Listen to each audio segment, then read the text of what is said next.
20 years after Trinidad and Tobago and Ireland established diplomatic relations, this country has its first Irish ambassador to TNT, Geraldine Byrne Nason.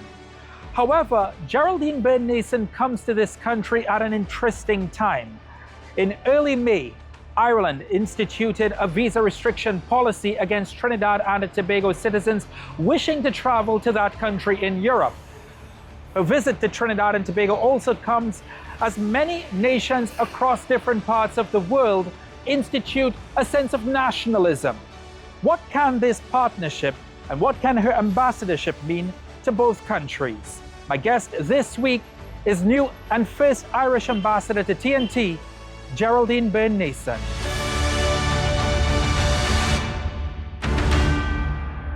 Ambassador Geraldine Byrne Nason, welcome to the program. Thank you very much. I'm delighted to be here. We are speaking on an historic day for both Ireland and Trinidad and Tobago. You are the first Irish ambassador to this country. What excites you about serving? Well, indeed, it's a big day for both our countries, I would like to think. After 25 years, when our two islands established diplomatic relations together, we now have an accredited ambassador from Ireland to Trinidad and Tobago. And this is a moment that's full of opportunity and promise as far as I'm concerned.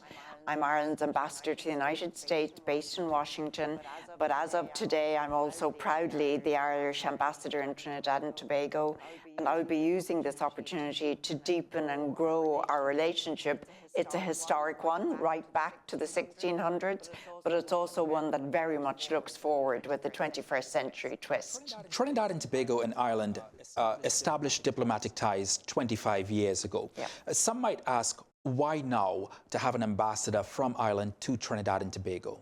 Well, I think it's a sign of the great premium that the Irish government puts on our relationship.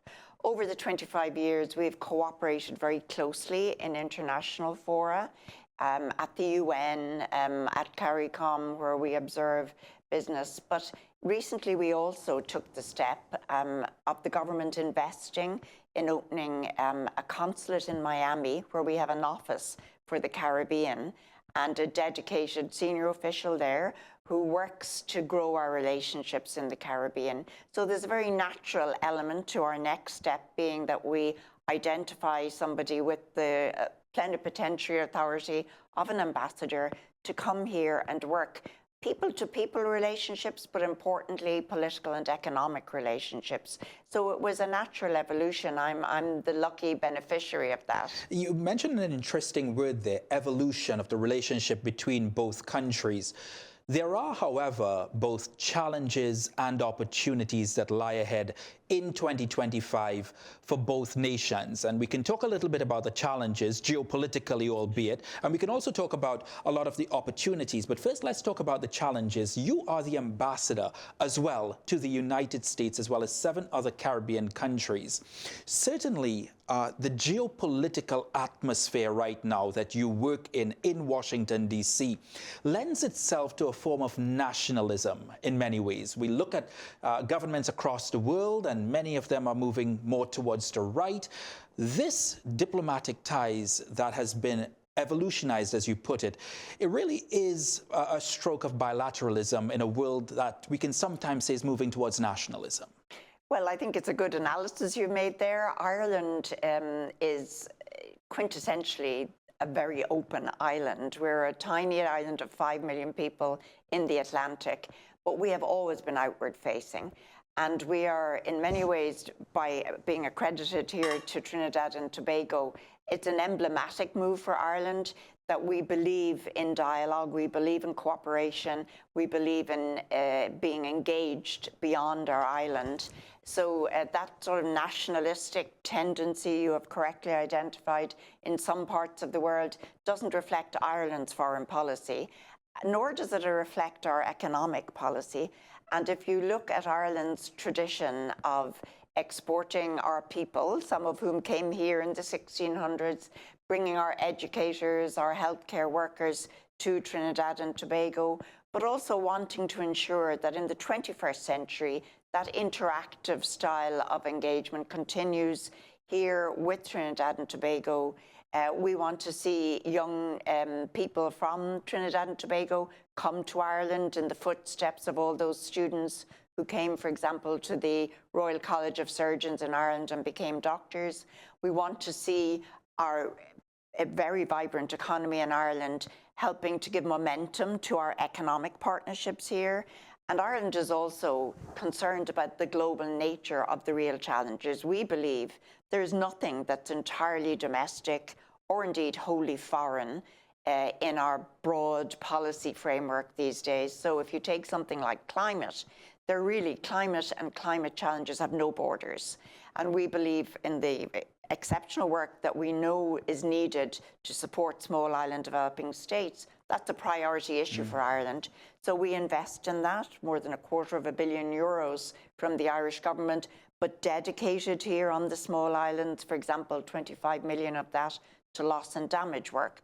We've worked with Trinidad and Tobago specifically on aspects of research and development in the climate field, over €4 million involved in that. So we're investing in the relationship. It matters to us that partnership is built on that going forward. Part of the challenge of the relationship, on May 12th this year, Ireland instituted a visa restriction policy, meaning that Trinidad and Tobago citizens will require a visa to travel to Ireland. What was the primary motivation? I know that in the statement it cited transit as well as security measures.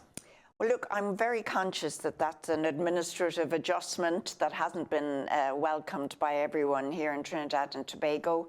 I recognise that most people who come from Trinidad and Tobago are very familiar with the warm, what we call in our own language, Céad Míle Fáilte, the warm Irish welcome. And I want to reassure everyone who's watching today that that welcome is still as warm and as open as it always was. This adjustment is linked to historical issues that we have in terms of our relationship with the United Kingdom. We have a common travel area with the United Kingdom, and this adjustment was made to keep us aligned with that common travel area. We are working very hard in the embassy in Washington, which I sit in, to facilitate all of those from Trinidad and Tobago who want to come to Ireland to get quickly and efficiently through the visa process and to feel that they are 100% welcome in Ireland. If there are any challenges, our office that I mentioned earlier in Miami is also ready and willing to facilitate discussions with population who are interested in traveling. My main message to you today is this is not an obstacle. It's an administrative process linked to, as you mentioned, security, but it's also something that we have done to keep ourselves aligned with the common travel area with the United Kingdom. It's just been over a month. What impact, if any, have you seen from these visa restrictions? Well, we've had a lot of queries from enthusiastic people here in Trinidad and Tobago who want to get to Ireland and just want to be sure that they can do that efficiently and safely. Our colleagues at the embassy in Washington are working to ensure that that's a smooth process and to facilitate that. So we're seeing an uptake in queries both in Washington and in Miami, but again, to emphasize that the Irish officers' consular system is very flexible and agile, and that we are responding with great alacrity to those requests for assistance. Does it make your job as ambassador and wanting to connect both countries in a more deeper way, does it make it a little bit more challenging? Look, we all have immigration processes. Every government in the world reviews people who cross their borders. We are doing it with good faith and good heart. And we want to encourage everyone from Trinidad and Tobago to take up the offer and the opportunity to come to Ireland. So I see it as an administrative issue, but not a big challenge. Coming up after the break.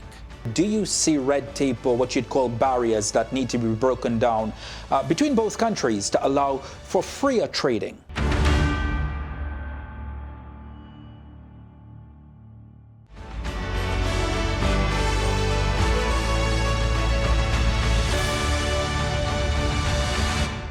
Let's talk a little bit about your hopes for your 10 years ambassador from Ireland to Trinidad and Tobago. Where do you hope to take this relationship? Well, I mentioned that we have these historic links here in Trinidad. I've seen place names like Kelly's Place, and we know that General Fitzgerald Hill was involved in emancipation, at least the announcement of emancipation. So we have deep traditional links. We have had many sisters and brothers from Irish faith organizations. I visited with the Dominicans yesterday. I know they have a long tradition here in your community, Holy Faith, the Sisters of Clooney. But we want to see this relationship now also move forward. I often think of the religious and the healthcare workers who traveled in the 19th and 20th centuries to an island like this as the early diplomats. And now in the 21st century, I'm looking at a more pointy end of a relationship where we have opportunity. Earlier on, I mentioned our educational links. Ireland is a very dynamic economy with offering a gateway into Europe. We want to ensure that your young, bright students take up the opportunities to study in Ireland, as you've done over time. The Royal College of Surgeons in Ireland has long been, for decades, home to legions of bright young people from these islands who have gone to study and come back here with their professional capacity. We'd like to enlarge that. We invest a lot in research and development, and particularly in the blue economy. And we know that that's an area of common interest. You are energy rich, something Ireland is not, but we invest hugely in our grey matter, in our capacity to do research and development, and we turn that into economic opportunity. And we see that as a pathway between the two islands. We've already had Ireland's Marine Research Institute work with the University of the West Indies here in spectacular projects looking at everything from ocean bed to turtles. So we're looking at several pathways. I mentioned energy. Ireland moving forward with renewable energy. We've done a lot of work on wind energy, and I know that you are invested in that here. I think there's an exponential opportunity here for us to grow. We just need to be concrete. I'm sorry to cut you in, Madam Ambassador, but you make some very striking points, because a couple of those points in terms of education, but also renewable energy that you speak of, it speaks to a relationship really of 2025 and what a relationship ought to be like. We see the challenges of education in the country that you now reside in, but also in terms of moving a fossil fuel-based economy like Trinidad and Tobago towards more renewable energy, sounds like a partnership, sounds like the ties that ought to be established for a world that both countries have to live in going forward. 100%. You touch on a point there that's very Irish and also European, this notion of diversifying our economies. We're recognizing, not just due to climate, but due to, for example, the digital age and the advent of AI. I know you have here in your own government recognized that and have a ministry with responsibility. We recognize that we need to make sure our competitive edge is as sharp as it needs to be, that we diversify our economic offer, and our educational system in Ireland is very turned into our economy. So you will often find on Irish campuses partnerships with big digital operators or small startup companies in Ireland who need a particular aspect of a skill set that universities are only too delighted to produce. So we like to think we have the youngest population in Europe. We know we have. We don't like to think that. We know we have. We have also the most highly educated at third level population in Europe. But we want to make sure that it's a population that's ready for the next economic generation of competitivity, but also of particularly in the digital field, that's something that's transferable as a skill and as an offer. So we are very dedicated to that in this new relationship that we are driving forward here with Trinidad and Tobago. And in my discussion since I've arrived, I found a huge openness to that. I think scale is also an important issue to mention here. We're both small islands, and I spent time as ambassador in the European Union. You can sometimes look at enormous countries with huge resources and wonder how you can dock together. When you look at Ireland and Trinidad and Tobago, there's a certain natural nature to the way in which we can work together to scale, but also making sure those opportunities are very 21st century ones. Let's talk a little bit about, I know education is a top priority of yours in these new diplomatic ties, but let's talk a little bit about trade between both nations. It is minimal at the moment. There is room for a lot of expansion, but some of the products that are traded between both countries include methanol, ammonia via European market, of course, Trinidad and Tobago to Ireland. And then on the other hand, you have things like pharmaceuticals from Ireland that come to Trinidad and Tobago. Where do you want this trade relationship to go, especially with something like the carbon border adjustment mechanism coming into play in early 2026? That will directly affect Trinidad and Tobago's exports to Europe and particularly Ireland. Well, look, you've correctly described the nature of our relationship. It's one that has potential to grow. I think if you bring goods and services together, the value of it is in the region of under 100 million, so around $80 million. That's something that we aspire to multiply several times over. You've touched on the challenges for goods. We would love to see our services industries pick up. And I mentioned earlier digital services. Ireland is home to 9 of the top 10 digital multinationals in the world. It means we have an ecosystem there that spawns small agile startups, and we're seeing they're at the threshold of the next generation of digital opportunity. That's a part of our economy that I think we can easily work on more. While I've been here, I've also had discussions around food security and issues that arise because of our carbon-challenged globe. We are looking at how food can be grown in a more environmentally friendly way. And we have done a lot of research and development there and have a lot of experience on the island of Ireland in ensuring food security while respecting the environment. We've already had discussions around that agri-food sector. I know we do some dairy and egg imports here, but we want to grow it in terms of capacity building and food security. So they're just 2 areas that are, I think, ripe for development. Do you see and I know you're very much in the embryonic stages of your ambassadorship to this country, but do you see red tape or what you'd call barriers that need to be broken down between both countries to allow for freer trading? Well, look, I think we're in a moment when it comes to the regulatory environment. Ireland is a member of the European Union, and so our trade relations are all encapsulated in that European family approach. And as ambassador in the United States, but also here in Trinidad and Tobago, I often hear Europe described as regulatory heavy. I just want to say, in all honesty, that Europe is now in a moment of simplification.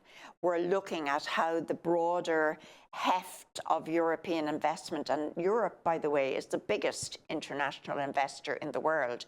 We're the biggest development actor in the world, but we want to make sure that's done with facility. So in Europe right now, some people use the term simplification. We're talking about looking at reducing the weight and the burden of our regulatory approach. And Ireland is to the forefront of that debate. So I think you can look forward under President van der Leyen, who I know has been here in the region, to new developments when it comes to that. And Ireland will be one of the primary drivers of that regulatory simplification. So I hope that this is just, we're coming together as Trinidad and Tobago and Ireland at a moment that's ripe for opportunity. Coming up after the break, what does the future hold for the relationship between TNT and Ireland? So the message I'm taking back to Dublin is we have a very serious opportunity to grow this relationship.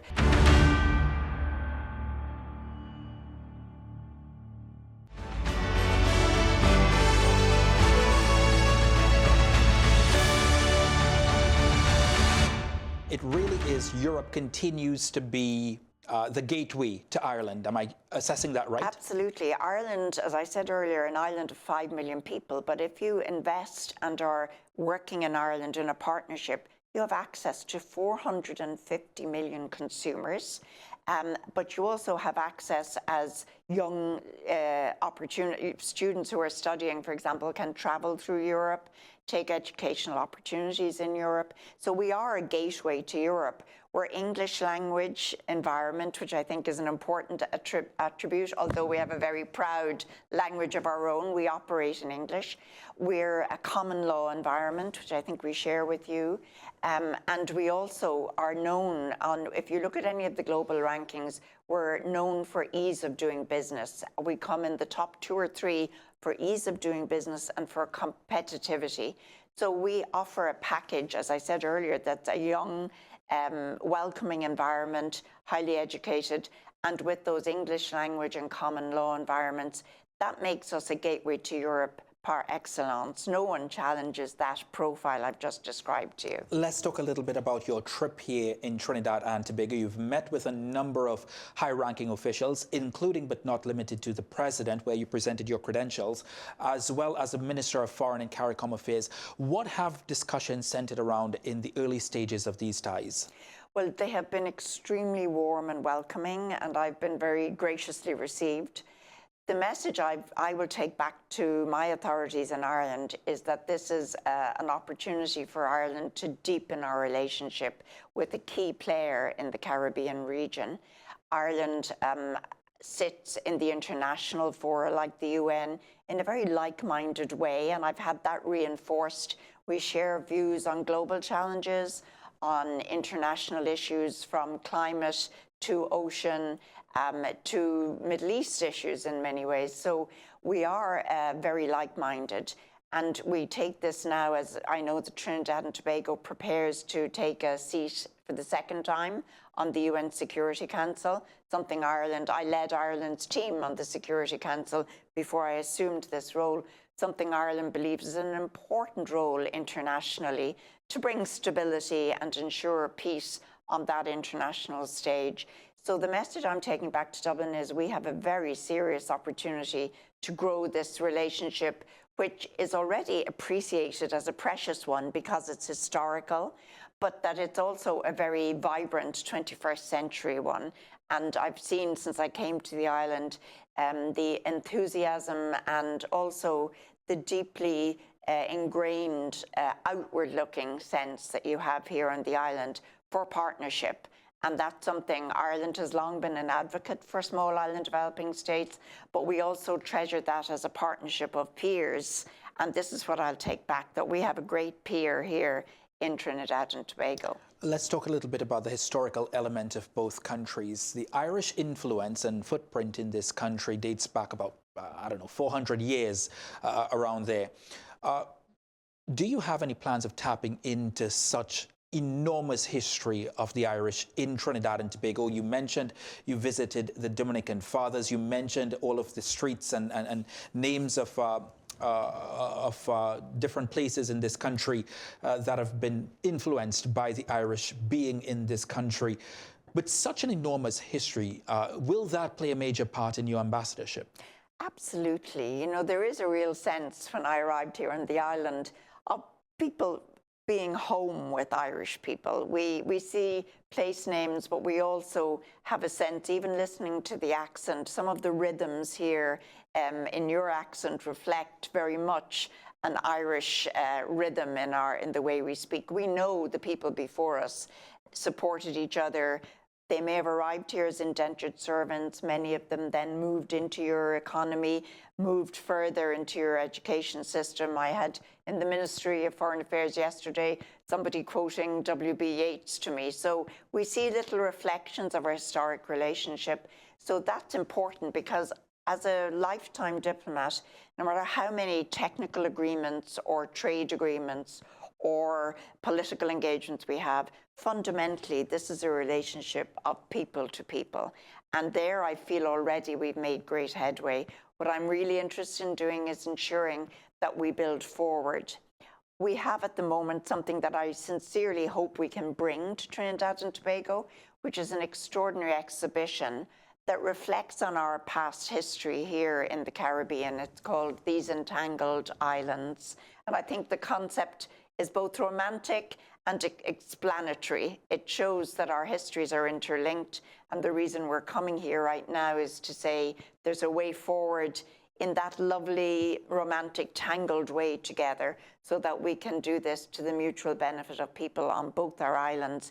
That exhibition I opened with the President of Barbados in Barbados last year, and I have great hopes we'll see it here soon in Trinidad and Tobago, and I look forward to being here with that exhibition that reflects on our history, but the message is where we go from here. Returning, and in some ways I know, I say coming to Trinidad and Tobago for the first time, being the first ambassador of Ireland to Trinidad and Tobago, but knowing the history behind the Irish in this country and seeing where it is today, how does it make you feel as ambassador, traveling through the streets, coming to this studio and seeing the influence still intact 400 years later? You know, it's a privilege, but it's also very heartwarming. I come from a very small town in the smallest county in Ireland.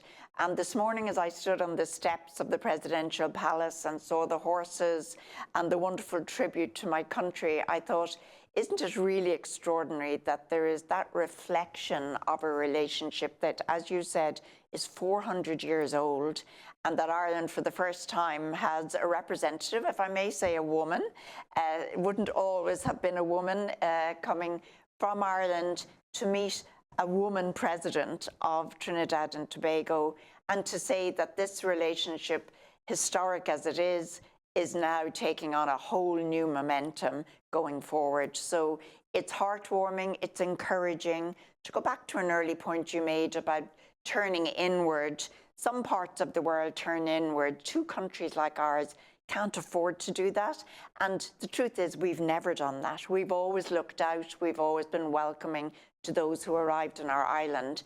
And I just am the lucky recipient of the honour today of being the first Irish woman to be here, to be representing my country. Ambassador Geraldine Byrne Nason, thank you very much for being on the programme, and congratulations on your appointment. It's such a privilege. Thank you very much indeed.